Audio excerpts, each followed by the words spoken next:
Hello everyone. आप सभी का हमारे यूट्यूब चैनल पर स्वागत है। अभी तक पिछली क्लास में हम लोगों ने नवपाषाण काल के बारे में शुरुआती समझ बनाई थी।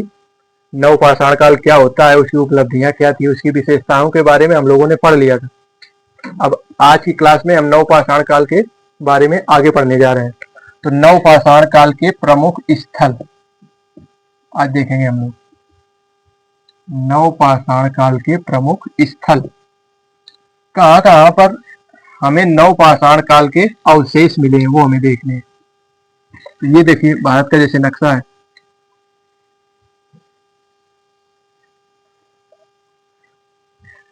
तो जो ऊपर का हिस्सा है इसे उत्तरी भाग कहा जाता है, और ये जो बीच का हिस्सा है इसे मध्य भाग कहेंगे, और ये है दक्षिणी भाग। ये मध्य भाग, ये दक्षिणी भाग, ये उत्तर पूर्वी भाग, उत्तर पश्चिमी भाग, उत्तर पश्चिमी भाग इधर होगा। इधर मध्य भाग है और इधर पूर्वी भाग आ जाएगा। यहाँ पर ये पूर्वी भाग है। जो नवपाषाण काल के स्थल हैं उनको हम भाग वाइज पढ़ेंगे। पहले उत्तरी भाग के स्थल देखेंगे, फिर मध्य भाग के, फिर पूर्वी भाग के, फिर उत्तर पश्चिमी भाग के और दक्षिणी भाग के। तो शुरू करते हैं पहले उत्तरी भाग के नवपाषाणिक स्थल। उत्तरी भाग के नवपाषाणिक स्थल, उत्तरी भाग के नवपाषाणिक स्थल। उत्तरी भाग के नवपाषाणिक स्थल में, उत्तरी भाग के नवपाषाणिक स्थल में मुख्यतः गुफकराल और बुर्ज होम आते हैं।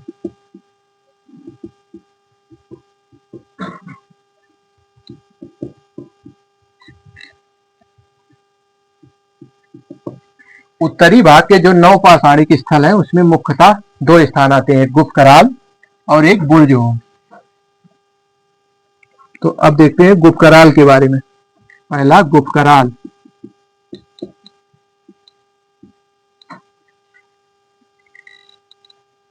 यह कश्मीर में स्थित है, जम्मू कश्मीर में स्थित है। यह जम्मू कश्मीर राज्य में स्थित है।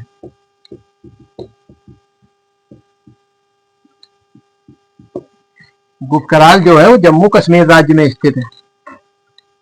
यह करेवा द्वारा बनी गुफाएं हैं। करेवा मतलब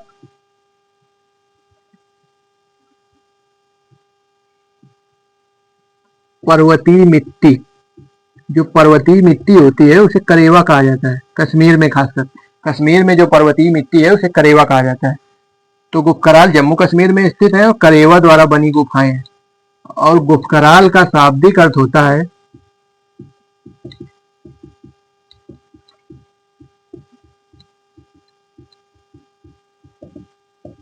कुम्हार की गुफा। कुम्हार की गुफा।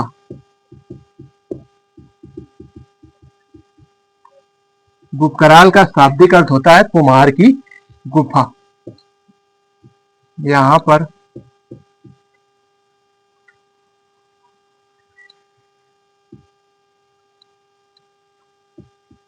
घरों में कपड़े के अवशेष मिले।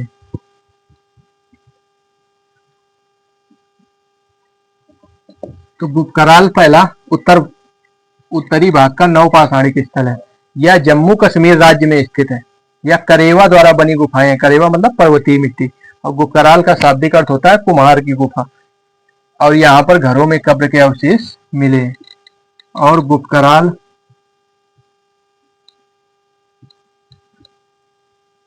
आज भी कुम्हारों की आबादी से समृद्ध है। कुम्हार मतलब मिट्टी के बर्तन बनाने वाले लोग।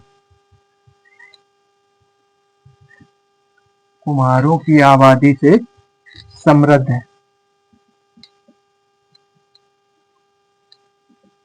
तो गुपकराल आज भी कुम्हारों की आबादी से समृद्ध। दूसरा स्थल है बुर्ज-ओम। बुर्ज-ओम या जम्मू कश्मीर राज्य में स्थित है। गुपकराल जैसे जम्मू कश्मीर में है तो बुर्ज-ओम भी जम्मू कश्मीर में या जम्मू कश्मीर राज्य में स्थित है।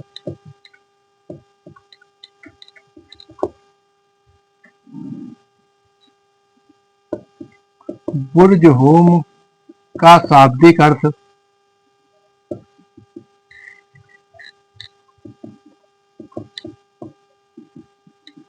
निवास स्थान है।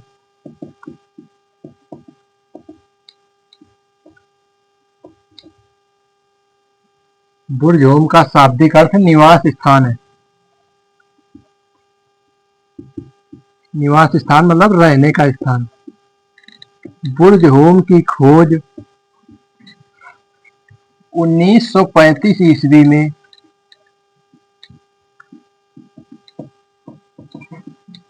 डी टेरा तथा पीटरसन ने की थी। डी टेरा तथा पीटरसन ने की थी।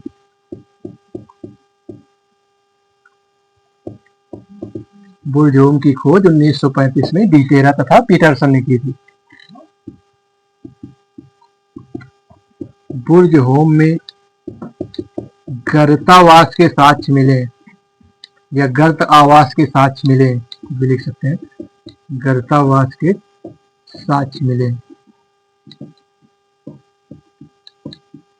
गर्तावास, गर्तावास मतलब जमीन के नीचे गड्ढा खोदकर जो घर बनाएंगे उसे गर्तावास कहा जाएगा। अर्थात बुर्ज-ओम में लोग जमीन के नीचे गड्ढा खोदकर घर बनाकर रहते थे। घर बनाकर रहते थे। बुर्ज-ओम में गर्तावास के साक्ष्य मिले। अर्थात बुर्ज-ओम में लोग जमीन के नीचे गड्ढा खोदकर घर बनाकर रहते थे। गर्तावास का मतलब यही होता है कि जमीन के नीचे जो गड्ढा खोद के घर बनाया जाएगा उसी को गर्तावास कहेंगे। बुर्ज-ओम में मालिक के साथ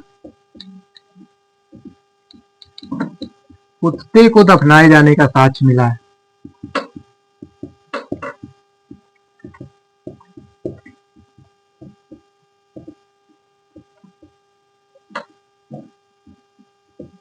और बुर्ज-ओम में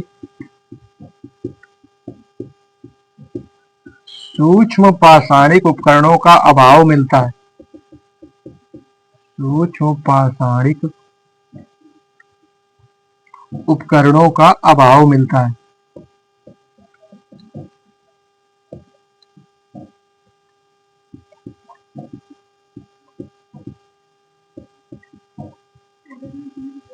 तो बुर्ज-ओम जो है जम्मू कश्मीर राज्य में स्थित है पहली बात तो। और बुर्ज-ओम का शाब्दिक अर्थ होता है निवास स्थान। निवास मतलब रहने का स्थान। और बुर्ज-ओम की खोज 1935 ईस्वी में डी टेरा तथा पीटरसन ने की थी।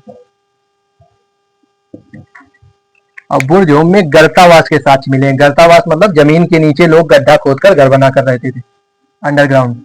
और बुर्ज-ओम में मालिक के साथ कुत्ते को दफनाए जाने का साक्ष्य मिला है। और बुर्ज-ओम में सूक्ष्म पाषाणिक उपकरणों का अभाव मिलता है। सूक्ष्म पाषाणिक उपकरण मतलब जो पत्थर से बनाए जाते थे वो बहुत कम मिलते हैं बुर्ज-ओम में। उत्तरी भाग के 9 पाषाणिक स्थल बुर्ज-ओम और गुपकराल हो चुके हैं। अब दूसरे देख रहे हैं। उत्तर पश्चिमी भारत के उत्तर पश्चिमी भाग के 9 पाषाणिक स्थल। उत्तर पश्चिमी भारत के 9 पाषाणिक स्थल जो उत्तर पश्चिम में है। ये राजस्थान और पाकिस्तान का जो क्षेत्र है उसे उत्तर पश्चिम क्षेत्र कहा जाता है। और वहां पे जो 9 पाषाणिक स्थल है, पहला है इसमें मेहरगढ़।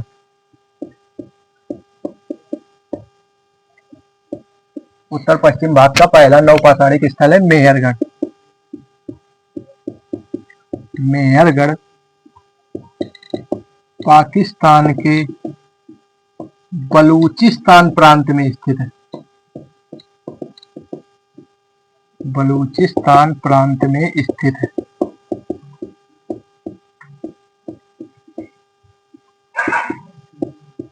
मेहरगढ़ से 6000 ईसा पूर्व के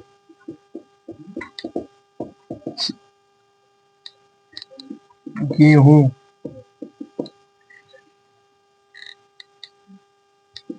ईसा पूर्व में जौ उपजाए जाने का साक्ष्य मिला है।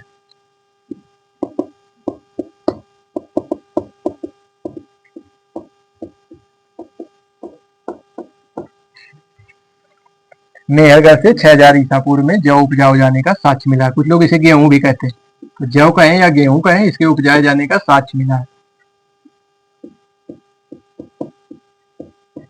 या गेहूं उपजाए जाने का भारतीय उपमहाद्वीप का सबसे पुराना साक्ष्य है। भारतीय उपमहाद्वीप का सबसे पुराना साक्ष्य है।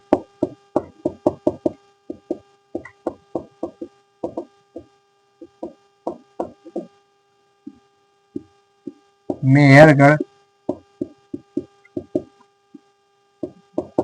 पाकिस्तान और अफगानिस्तान सीमा के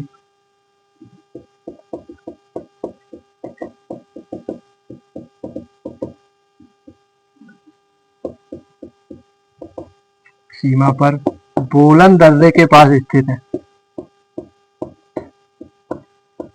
बोलन दर्रे के पास स्थित है।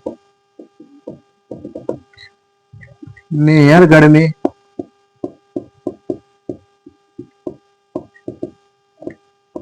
मानव के साथ बकरी को कब्र में दफनाए जाने का साक्ष्य मिला है। बकरी को कब्र में दफनाए जाने का साक्ष्य मिला है।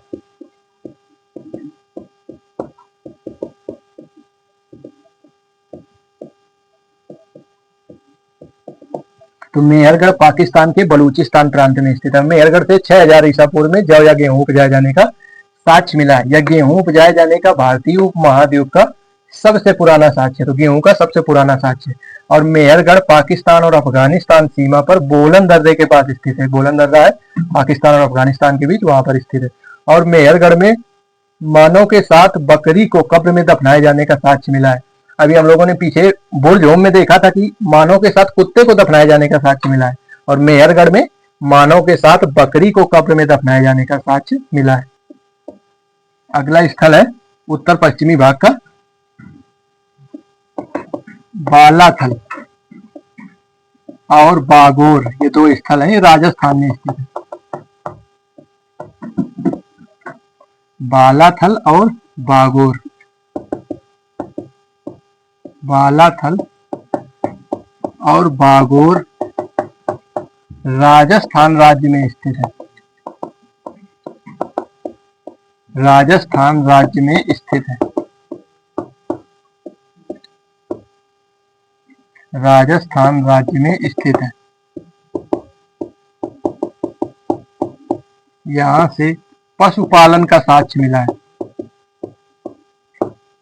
पशुपालन के शुरुआती साक्ष्य मिले।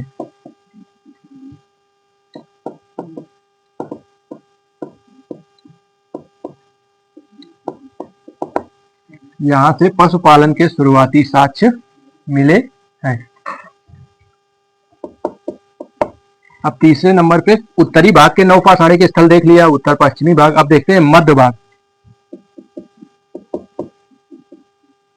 मध्य भारत के नौपाषाणिक स्थल।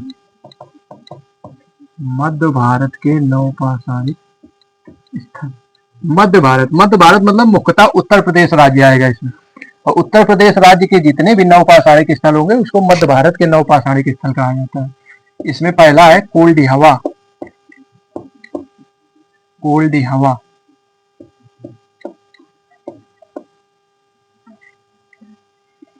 यह उत्तर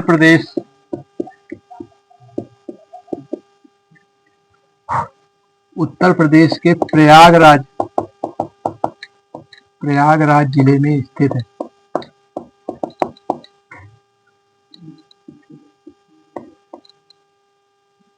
यह उत्तर प्रदेश के प्रयागराज जिले में स्थित है। कोल्ड हवा से करीब 6500 ईसा पूर्व के चावल उपजाए जाने का साक्ष्य मिला है। चावल उपजाए जाने का साक्ष्य मिला है।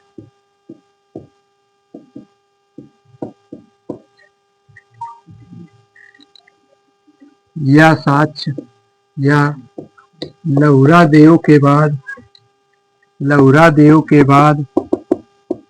भारत का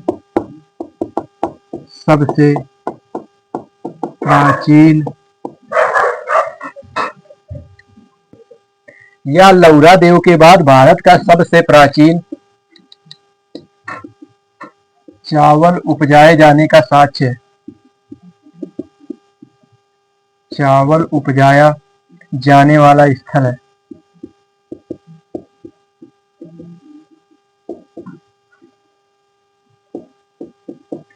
तो कोल्डियावा या उत्तर प्रदेश के प्रयागराज जिले में स्थित है। प्रयागराज इसका पुराना नाम इलाहाबाद है। यह उत्तर प्रदेश के प्रयागराज जिले में स्थित है। कोल्डियावा से करीब 6500 ईसा पूर्व के चावल उपजाए जाने का साक्ष्य मिला है। यह लहुरा देव के बाद भारत का सबसे प्राचीन चावल उपजाए जाने का स्थल है। अगला स्थल देखते हैं, दूसरा महागरा। महागरा उत्तर प्रदेश के प्रयागराज जिले में स्थित है। उत्तर प्रदेश के प्रयागराज जिले में स्थित है। जैसे कोल्डियावा प्रयागराज जिले में स्थित है, वैसे ही महागरा भी प्रयागराज जिले में स्थित है। महागरा से चावल के साथ साथ जौ उपजाए जाने का भी साक्ष्य मिला है। जौ उपजाए जाने का भी साक्ष्य मिला है। तीसरा है चौपानी मांडू। चौपानी मांडू यह भी उत्तर प्रदेश राज्य में स्थित है। यह उत्तर प्रदेश राज्य में स्थित है।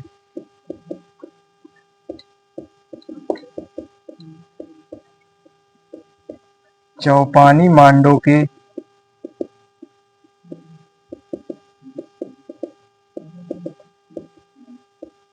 मध्य पाषाणिक स्तर से मधुमक्खी के छत्ते जैसे घरों के अवशेष मिले।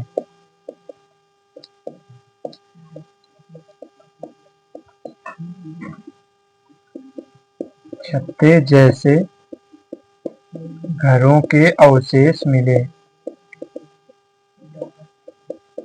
तो चौपानी मांडो जो है उत्तर प्रदेश राज्य में स्थित है। ये भी इलाहाबाद प्रयागराज के आसपास ही है। और चौपानी मांडो का जो मध्य पाषाणिक स्तर है, उससे मधुमक्खी के छत्ते जैसे घरों के अवशेष मिले। उत्तर प्रदेश के प्रयागराज जिले में, महागरा भी प्रयागराज में, चौपानी मांडो भी प्रयागराज में। और कोल्डियावा से चावल उपजाए जाने का साक्ष्य मिला है।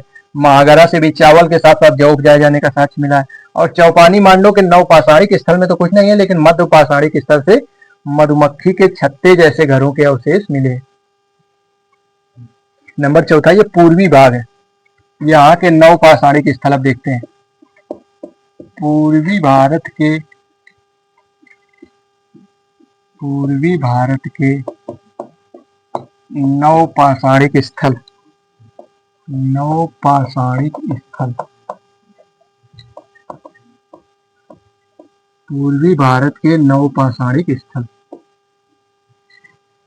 पूर्वी भारत के नव पाषाणिक स्थल, पहला तो बिहार राज्य में है।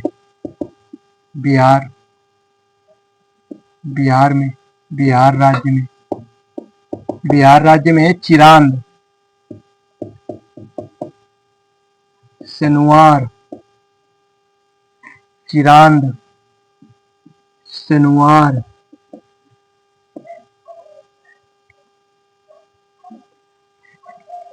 और ओडिशा, ओडिशा राज्य में ऊंचाई, ऊंचाई है ओडिशा राज्य में। असम में, असम राज्य में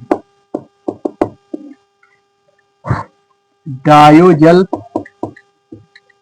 हार्डिंग, कुछ लोग इसे डायोजल हेडिंग भी कहते हैं, हेडिंग या हार्डिंग वो सेम है। असम राज्य में डायोजल हार्डिंग है,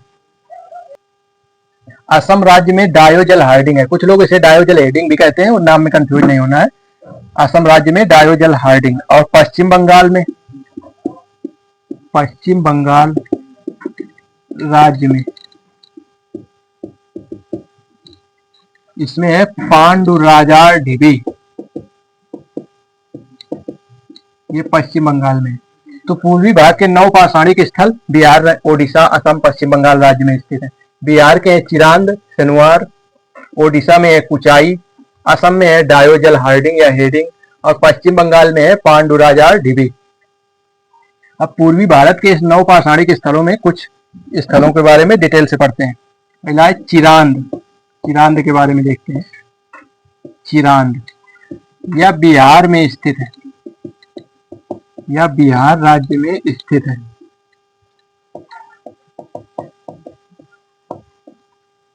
यह बिहार राज्य में स्थित है। चिरांद से हड्डी निर्मित औजार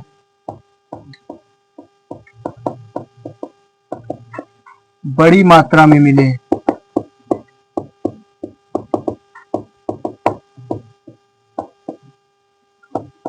विशेषकर हिरण के सींग से निर्मित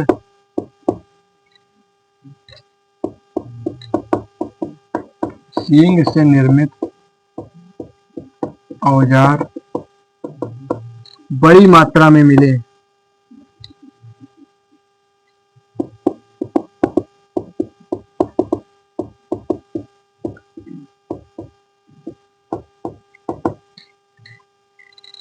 अगला सनुआर,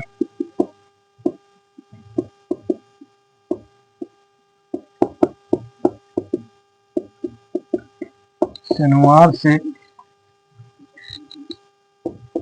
मटर, हरे चने आदि दालों के उपजाए जाने का साक्ष्य मिला है।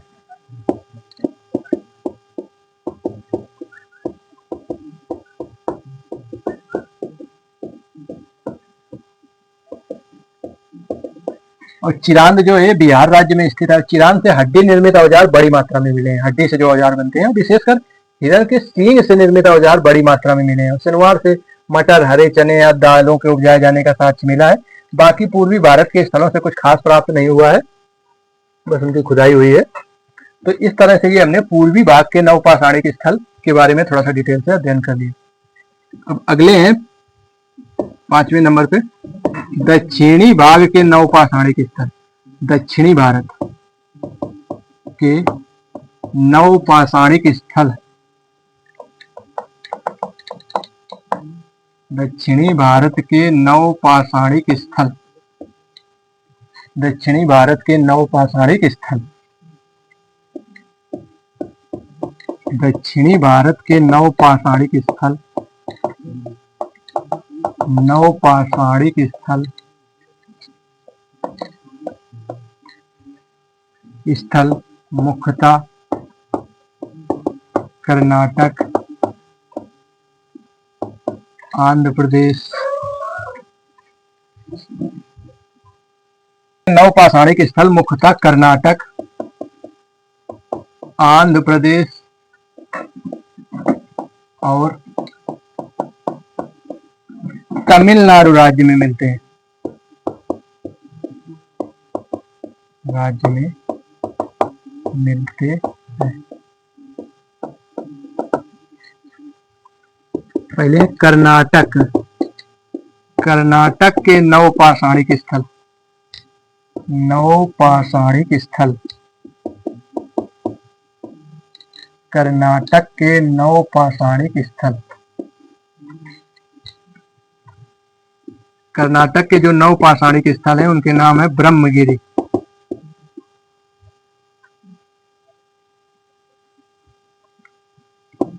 पिकलियल, मास्की,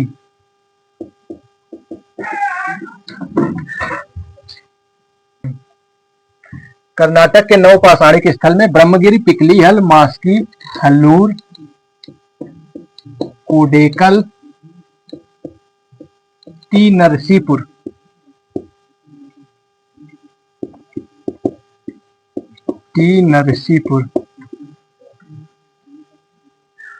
आदि है।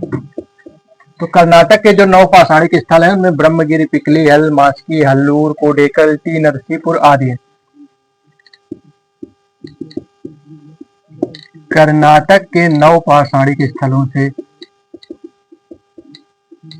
कर्नाटक के, और एक यहाँ पे और लिख लेते हैं, बुधियल।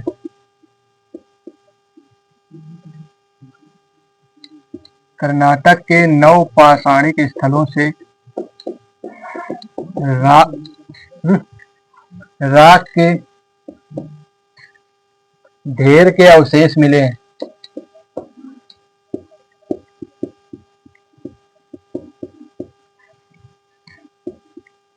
कर्नाटक के 9 पाषाणिक स्थलों से राख के ढेर के अवशेष मिले हैं।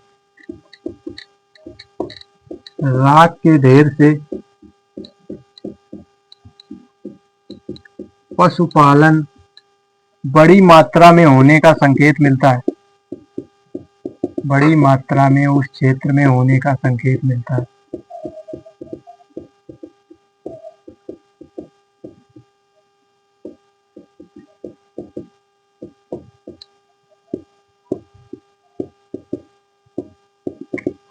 जो कर्नाटक के 9 पाषाणिक स्थल ये जो है, यहाँ से राख के ढेर के अवशेष मिले हैं। राख के ढेर कैसे हैं? जैसे हम लोग जानवर पालते हैं, जब इंसान जानवर पालता है तो जानवर जो गोबर वगैरह करते हैं उसको आसपास इकट्ठा कर दिया जाता है। जैसे कहीं पे जानवर हमने पाला, फिर उसको कुछ समय तक जब जानवर को पालते हैं तो उसी के आसपास उसका गोबर इकट्ठा करते रहते हैं। धीरे धीरे वो गोबर सूख जाता है और कुछ समय बाद उसी गोबर को जला दिया जाता है। जब सूखने के बाद तो इसी से पता चल, मान लो ये गोबर है, गोबर सूख गया तो हमने क्या किया, इसको जला दिया। जब गोबर सूखा उसको जलाया तो इससे क्या पता चला कि शायद जो कर्नाटक के लोग थे उन्होंने उसी गोबर को जला दिया होगा, जो सूखा हुआ गोबर होगा उसको जला दिया होगा, और इसके ढेर बहुत बड़ी मात्रा में मिले। तो ऐसा लगता है शायद कर्नाटक के लोग बहुत बड़ी मात्रा में पशुपालन करते थे। दूसरे हैं तमिलनाडु के 9 पाषाणिक स्थल। तमिलनाडु के 9 पाषाणिक स्थल। तमिलनाडु के 9 पाषाणिक स्थल। तमिलनाडु का जो 9 पाषाणिक स्थल है उसका नाम है पय्यमपल्ली। तमिलनाडु के 9 पाषाणिक स्थल का नाम है पय्यमपल्ली। और आंध्र प्रदेश के 9 पाषाणिक स्थल।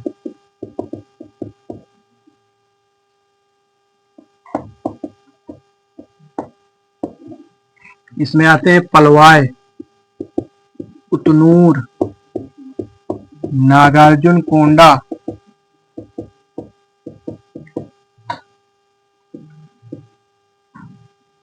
तो तमिलनाडु के 9 पाषाणिक स्थल जो है पय्यमपल्ली है, और आंध्र प्रदेश के पलवाय, उतनूर, नागार्जुन कोंडा, गुंटूर आदि जो स्थल है ये आंध्र प्रदेश के 9 पाषाणिक स्थल है।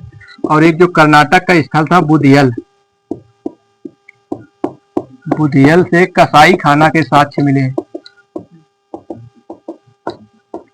कसाई खाना के साक्ष्य मिले।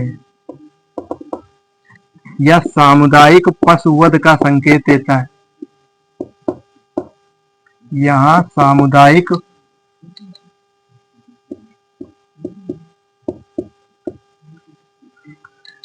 पशुवध होता था।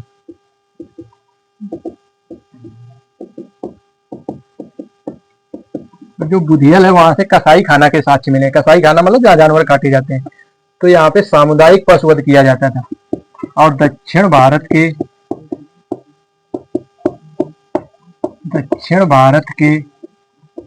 नवपाषाणिक स्थलों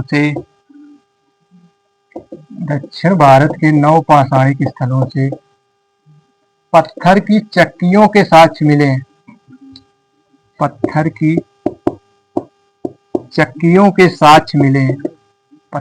चक्की के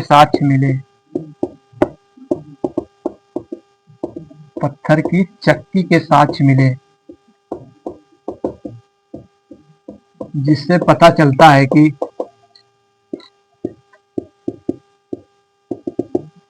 शायद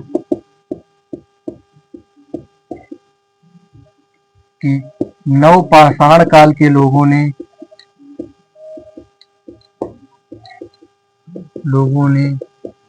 आटे को पीस कर रोटी बनाकर खाना शुरू कर दिया था।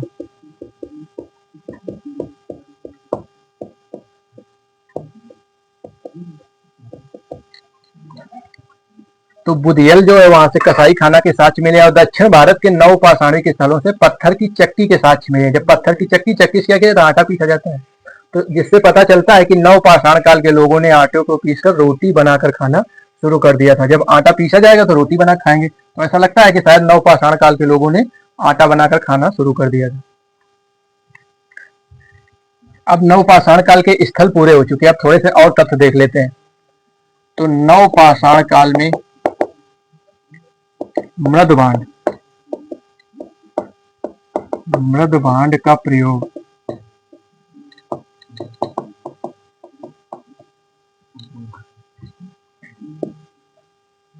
मृद भांड मतलब मिट्टी के बर्तन को मृद भांड कहा जाता है।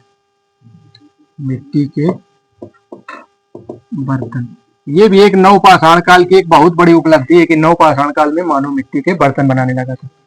तो नवपाषाण काल में मानव ने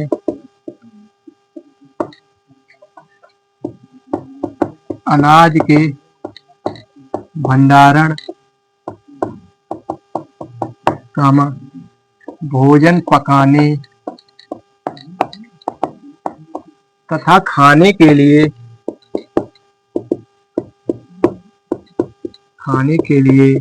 मिट्टी के बर्तन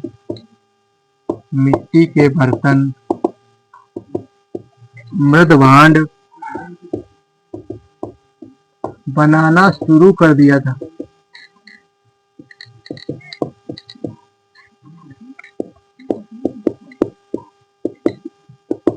प्रारंभ में मृद भांड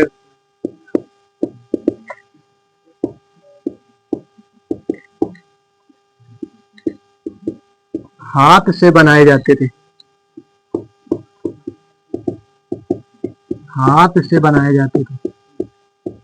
बाद में इन्हें चाक से बनाया जाने लगा।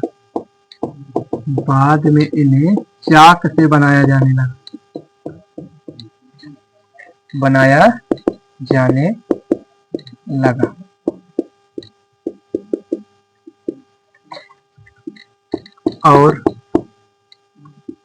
बाद में बर्तनों को पकाया जाने लगा।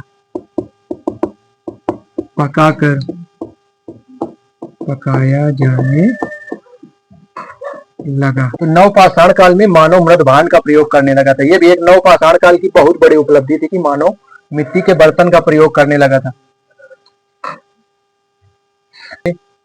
मानव ने अनाज के भंडारण मतलब जो अनाज मानव खेतों में पैदा करता था उसको इकट्ठा करने के लिए मिट्टी के बर्तन में इकट्ठा करता था, और भोजन पकाने तथा खाने के लिए मिट्टी के बर्तन मृद भांड बनाना शुरू कर दिया था।